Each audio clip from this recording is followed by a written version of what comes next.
Well, hello! Welcome back to my channel. Joshana here to talk about some books I don't friggin' want anymore. So I'm doing a little bit of a different thing today. I'm doing a try a chapter, but the goal is to read a chapter to see if I want to keep the books or if I want to unhaul them. Like the goal being to find some books to unhaul. And I already filmed that section of this video. I did it as a little vlog style thing where I look like garbage. Don't judge me. Who cares? But yeah, I read the first chapter or so of several books, and I show you in that section which of those books I decided to unhaul. I do have some others that I had already decided to unhaul prior to doing this little try a chapter unhaul thing. So I will show you those now. So this first one, it's just a book that I enjoyed when I read it, but it was 3 years ago that I read it, and I have never felt the need to continue with the series. I do want to read more from this author. I want to read other series from this author, but this one in particular, I liked the world, I think, the most. And I did enjoy her writing style, but the plot itself and the characters, I just clearly wasn't that connected with them because I'm kind of like, I don't really want to. I would need to reread this book, and I just don't feel like it. And that is Daughter of the Forest by Juliette Marillier. I know I'm probably not pronouncing that correctly. Marillier? Someone tell me. I think Chris knows. Chris from Chris's Bookish Cauldron. If you're watching this, let me know down below if I got it right on any of those attempts. But yeah, just gonna unhaul it because, like I said, it's just sitting there. I don't want to pick up the rest of the series. It doesn't need to be there. This is one that was a book from a college class. I took a class in college on Martin Luther King Jr. and his just philosophy of nonviolence. And through that, I read there was a biography about Martin Luther King Jr., and then a book of his writings and his speeches. And then we also learned about Gandhi a bit, because that is where a lot of the influence came for him, from his philosophy of nonviolence, which people fuck up all the time and think he meant literally never. Whatever, I'm not gonna get into that. But this book, I'm never gonna ever pick it up again. Gandhi was a whole thing also. But Conquest of Violence, The Gandhian Philosophy of Conflict by Joan V. Bondurant. I still have the Martin Luther King Jr., the biography, and the book of his writings and speeches and stuff, and I'll probably always keep those at some point in my life. I'll probably reread and revisit those, but this, I'm not gonna. I know I'm not gonna, so why am I keeping it? I don't know. This is just a random one I had that I just don't give a shit about. It also was from school. I had so many English classes also, so I had shit like this. Edith Wharton, short stories. I don't remember reading it in school. Was this from school? Maybe it wasn't. I don't remember, fuck. But I don't care about short stories usually anyway. There we go. And then this one is very beautiful. It's such a pretty cover. And initially, I was going to start collecting editions of this book. It's a classic, but I reread it, I think this year or last year. I reread it pretty semi-recently. And I like it still. It's a great book. I don't dislike it.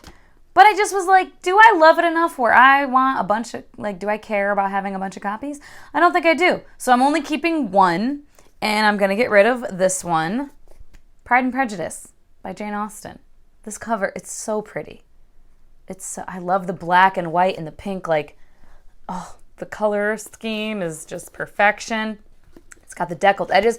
I have the Wuthering Heights edition of this, whatever. And yeah, I don't know, I'm just not that pressed about collecting Pride and Prejudice anymore. Those are the 4 that I had previously decided to unhaul prior to doing the little try chapter, which we will get into now. Makeupless, weird bun, pajama wearing, vlog style Joshana here. So these are the books that I have. I will show them to you now. These are just random books that have been chilling on my shelves, some of them for many years, pre-being on BookTube. So yeah, forever. Gifted by Nikita Lalwani. This one was a library sale, obviously. Literally no idea what it's about. I think is it historical? It's either historical or like literary. Rumi Vasi is 10 years, 4 months, 13 days, 2 hours, 42 minutes, and 6 seconds old. She's figured that the likelihood of her walking home from school with the boy she likes, John Kemble, is 0.2142, a probability severely reduced by the lacy dress and thick woolen tights her father, an Indian emigre, forces her to wear. Rumi is a gifted child, and her father believes that strict discipline is the key to nurturing her genius if the family has any hope of making a mark on its adoptive country. 4 years later, a teenage Rumi is at the center of an intense campaign by her parents to make her the youngest student ever to attend Oxford University, an effort that requires an unrelenting routine of study. Yet Rumi is growing up like any other normal teen. Her mind often drifts to potent distractions, from music to love. Rumi's parents want nothing other than to give Rumi an exceptional life. As her father outlines ever more regimented study schedules, her mother longs for India and forcefully reminds Rumi of her roots. In the end, the intense expectations of a family with everything to prove will be a combustible ingredient as an intelligent but naive girl is thrust into the adult world before she has time to grow up. See, just reading the synopsis of this one, I'm kind of like, do I want to read it? I don't know. I don't know that I do. Do I? This one might just straight up be an unhaul off the bat. Yeah, this is from, oh man, this is from like 9 years ago. This has been sitting on my shelves for 9 years. Yeah, this one might just be a straight up unhaul. And then this one, I don't know if I read. I felt like I did. Unaccustomed Earth by Jhumpa Lahiri. Yeah, another one that I think I've had for, I don't know, at least 5 years. From the internationally best-selling Pulitzer Prize-winning author, a superbly crafted new work of fiction, 8 stories. Ooh, I don't like short story collections. But also, I mean, it could be like really moving, you know? I'll do a chapter for this one. This next one I got at the Dollar Tree, or the dollar store, Dollar Tree. So for $1. A couple years ago, The Yoga of Max's Discontent by Karan Bajaj. And the cover, like, hello, so pretty. Also, it was $1. This one I know is, like, literary. In this captivating and surprising novel of spiritual discovery, a young American travels to India and finds himself tested physically, emotionally, and spiritually. Yeah, I think I'm just going to unhaul this one. Such a pretty cover. But, I don't know, that sounds... You know, sometimes, like, there's so much literary fiction, in particular, where I will read the synopsis or hear the premise, and I'm like, listen, it sounds profound, and it's probably well written, especially if it's from, like, the Unaccustomed Earth one. Like, I'm sure that's very well written and very moving, but it also sounds exhausting, you know? Like, I just feel like a lot of literary stuff, especially stuff like this, where it's like, oh, this journey. It's like a eat, love, pray, eat, pray, love, that whole thing. It's like that type of shit where I'm just like, sounds like a lot. Sounds exhausting. I think I'm just going to unhaul this one. Next is An Unrestored Woman by Shobha Rao. This is another one that I vaguely recall the synopsis for. In her mesmerizing debut, Shobha Rao recounts the untold human costs of one of the largest migrations in history. 1947, the Indian subcontinent is partitioned into 2 separate countries, India and Pakistan, and with one decree, countless lives are changed forever. An Unrestored Woman explores the fault lines in this mass displacement of humanity. A new mother is trapped on the wrong side of the border. A soldier finds the love of his life but is powerless to act on his feelings. An ambitious servant seduces both master and mistress. A young prostitute quietly and inexorably plots revenge on the madam who holds her hostage. Caught in a world of shifting borders, Rao's characters have reached their tipping points. In paired stories that hail from India and Pakistan to the United States, Italy, and England, we witness the ramifications of the violent uprooting of families, the price they pay over generations, and the uncanny relevance these stories have in our world today. That sounds pretty interesting. I will do a first chapter. This one, actually, I'll probably just keep, but I'll do a first chapter. Then we have Gardens of Water by Alan Drew. I don't know what this is about. I think it's literary. Gardens of Water is an enthralling story of 2 families. Ugh, man. Family sagas, you know. and Two Faiths in Turkey at the time of the cataclysm of 1999. I'll check it out. This one I think I almost unhauled a couple years ago because I feel like it has an incredibly low rating on Goodreads, I think. I don't know.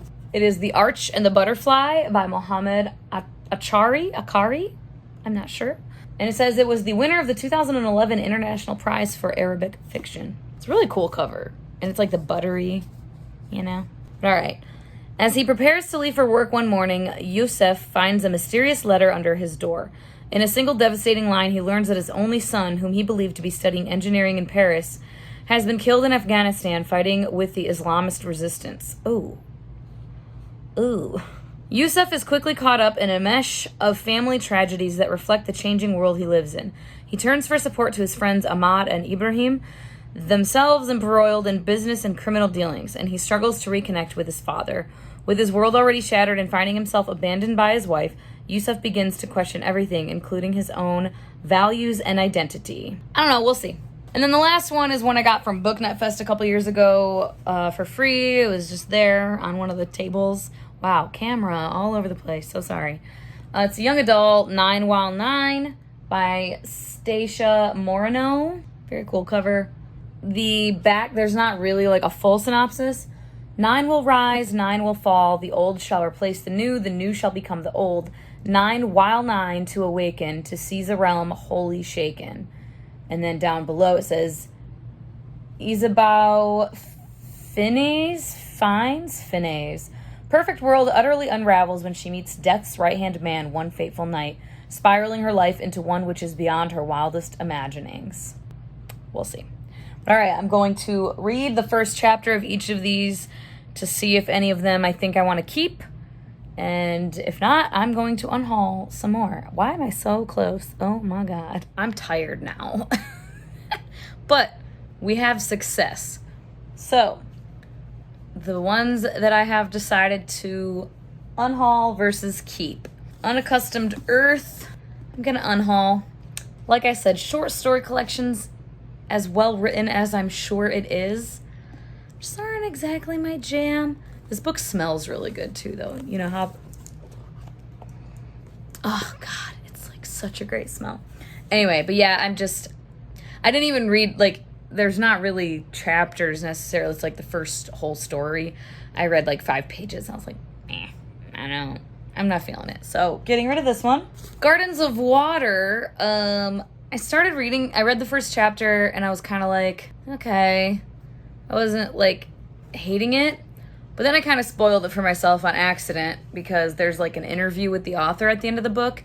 And I was just curious about the author because he's an American. And so I was like, what like relevance does he have to like tell this story of like in Turkey with this earthquake? Well, he was living there for like 3 or 4 years teaching in Turkey when like a few days before that massive earthquake happened. So anyway, so like whatever. And I was just reading this interview and definitely spoiled some shit for myself. But then the stuff it spoiled, I was kind of like, oh, I don't think I would have liked that anyway. So, yeah, gonna unhaul this. This one was just a little bit too literary, I guess. Oh, and I was gonna check to see if it is translated. I think it is. Yep. 'Tis a translated work. So that's a bummer because I want to read more translated works. But, yeah, I don't know, it was just way too heady literary for me, and I'm just not gonna read it. Might be a very good book. This one, An Unrestored Woman, I read the synopsis and I was like, ooh, that does sound intriguing. Yeah, I only read like 3 pages and I was like, yeah, I'll keep this. I'll read this sometime. It sounds really, really interesting, and the writing style, I was engaged already in like 3 pages. So keeping this one. And then I already had decided, like I said, that I'm going to get rid of this one and this one. And then surprisingly, so this is not young adult as I thought it was. The main character is absolutely 30 years old, 9 While 9. And I wasn't like madly like in love or enthralled necessarily. I read the prologue and beginning of the first chapter. I read like half of the first chapter, and I was like, this is enough. It was like 20 some pages between those two things. But yeah, I was like, okay, I'm not like hating this writing style. It's cool, whatever. Interesting, like, you know, fantasy, paranormal type stuff going on. It seems like there's a fair amount of like Irish stuff. There's like Irish words, and our main character comes from a line of like Celtic witches and stuff. So I don't know how much of it is like inspired by that, but I noticed some of that, and like I said, some of the names of things and whatever. So I was like, that's intriguing, cool. And then yeah, she's like a full-grown adult. So the prologue like point of view was different than the first chapter, so I'm glad I read into the first chapter, because from the prologue I was kind of like, I'm not loving this like POV situation we have going on here, but that was just for the prologue. So yeah, I will keep this and check it out someday. So I'm getting rid of 1, 2, 3, 4, 5 and keeping 2. That is a successful try a chapter unhaul. There we are. Hopefully you enjoyed that little journey with me. I found several books to unhaul. I don't know how much money I'll get when I trade them in for anything, but whatever. If nobody takes them, I'll do what I always do. Donate to the library or to a little free library thing or some other donation. As always, thank you so much for your time. Hope you all have a wonderful day, and I will talk to you later. Bye-bye.